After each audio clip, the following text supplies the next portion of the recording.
For you, this was not just a news event. As you began to hear what happened there at the World Trade Center, these were people you knew. You knew many of the individuals who lost their lives that day. Tell me what you started feeling as those names came forward to you on September 11th. Well, like you, Governor, you just can't get over the magnitude of what is happening at the time, what was happening. And since I've been covering Wall Street for so many years, and at that time covering Wall Street for so many years, I immediately got on the phone to see if a lot of my buddies and sources and pals were okay. I put in a call to David Alder at Alder Asset Management. He later died. Tom Ganning at Cantor Fitzgerald. He later died. There were so many more, and so many more funerals and events and eulogies I had to be a part of. Because the magnitude of the losses were so sweeping. And you know, Governor, you and I were briefly chatting before. We do talk about the loss of financial capital and obviously the deliberate target of the Wall Street area as a central part of that terrorist attack. But we lost a great deal of human capital and some of the best and brightest minds on Wall Street. And losing them is something you don't easily recover from. And those were some of the finest minds that I'd had. In fact, in the case of Mr. Alger, he had been on the show just a few days prior, talking to me about how he had confidence in the American economy to come back and was looking forward to tax cuts getting us back. And I remember we got into a discussion about whether investors were coming back into the market, and days later he would be dead. So many stories like that, Governor. I don't want to bring you or your audience down, but it is a reminder of what was lost that day. Some incredible people. Neil, I think we need to be sobered by it. I think we need to be reminded that there was an extraordinary amount of human pain that day. You experienced it as friends of yours perished in what was a senseless act of cold-blooded murder at the hands of terrorists. But I also want to reflect upon something that gives us all hope. There was a sense in which people thought this country would never, ever recover, that our economy, that our marketplace would never recover. As you look back 9 years, tell me from your perspective, you've been covering this field for 30 years. What is to you the most remarkable thing you see looking at it in perspective? How often the official media gets it wrong. I think the cover stories at the time that spoke of a coming depression, others said that there would be virtually the death of the economy as we knew it. American capitalism was on the way down. America as a beacon of hope was on the way down. It was supposed to be an awful Christmas shopping season. In a matter of months, it wasn't. It was supposed to be a preview to a depression, as I said. It wasn't. It was supposed to lead to a multi-year freeze in investing. It didn't. It was supposed to question America's leadership role as far as an economic bellwether. It didn't. I only say these things, Governor, to say how much the consensus crowd got it wrong and continues to get it wrong. And I think if we learned anything from that day, it's that we have an amazing ability to come back under the most trying of circumstances, and that was pretty trying. Well, Neil, I've always told people I think you are the smartest, the hardest working, and one of the nicest guys in the business. And once again, I want to say my heartfelt thanks for joining us today. I do fully agree. Thank you, Governor. I love you, buddy. Thank you.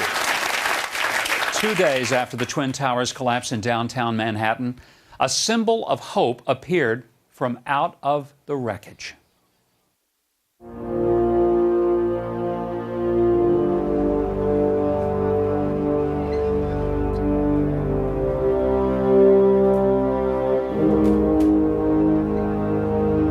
The horrific images of September 11th, 2001 are etched in all of our minds. But for the brave men and women who helped in the recovery efforts, the images reach far beyond the television screen. Just before dawn on September 13th, 2001, volunteer rescue worker Frank Solecchia, having just lifted 3 bodies from the rubble, discovered a 20-foot-high cross-section of steel I-beams in the shape of a cross. He dropped to his knees in tears. It was a sign God hadn't left us, he said. Throughout the recovery effort at Ground Zero, the cross became a source of hope and faith for thousands of workers dealing with the unbearable conditions. They began to write on the cross the names of the dead and held weekly masses at its base. On October 4th, 2001, the cross was elevated on a pedestal above the rubble and blessed by Father Jordan, a Franciscan priest for St. Peter's, a local church that served as a sanctuary for rescue workers. This is a cross for all people, not just for Christians, but for all people who gather here to pray in God's love. The cross was moved from the World Trade Center site in October of 2006 in order for construction to continue. It now resides at St. Peter's Church, just 4 blocks from Ground Zero. Joining us in the audience is Frank Salecchia, the first man who discovered the cross that gave hope and comfort to so many. Frank, thank you for joining us today. I want to ask you, when you saw that cross, what was the emotion that went through you when you first saw it? Well, it brought me to my knees, and the firefighter was with me. We just worked all night long looking for, in the search and recovery operation that the firefighters were through. It brought me comfort. It let me know that through all this tyranny and the bodies and the parts that we were picking up and putting in body bags, that it gave us a symbol of hope and helped us to carry on. And I felt that that was important to humanity. Well, it was a remarkable find, and Frank, thank you very much for sharing and being here today. Also with us is Richard Scherer, who is the director of the Mayor's Office of Emergency Management, and he was the one who coordinated the response effort at Ground Zero. Richard, it's great having you here. Thank you very much. When you heard about the cross at Ground Zero, you were taken by it just as Frank was. Yeah, when you look at it, Father Jordan, who's an amazing priest, had it right. It's a symbol for all religions. That's what it was. We all know that the cross is a symbol of Christianity, but I'm not a Christian. You're Jewish. I'm Jewish. Yet So it touched you. It did, and I saw how it touched everyone, like Frank and all the firefighters, all the construction workers, and each and every day they found a little solace from it. And those first few days, it was very, very difficult.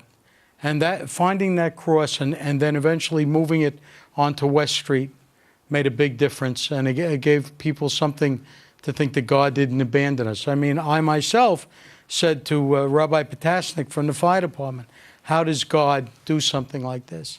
And his answer to me was very simple. He said, God didn't do this, men did this.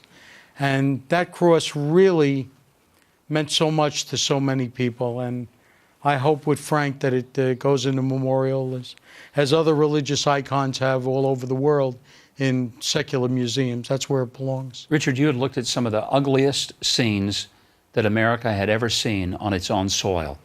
The scenes in the aftermath of the Twin Towers falling. That cross became a reminder that as you were digging through rubble, looking for what was left of people and their lives and their work, that there was hope. And when people went to that cross as workers, what happened to them personally? You would see people cry, people that tough, hardened construction workers like Frank, and firefighters and police officers. They would break down. When I think about it, I still get emotional. It had a meaning far beyond the 2 pieces of steel beam that it was in reality. It really brought comfort to a lot of people.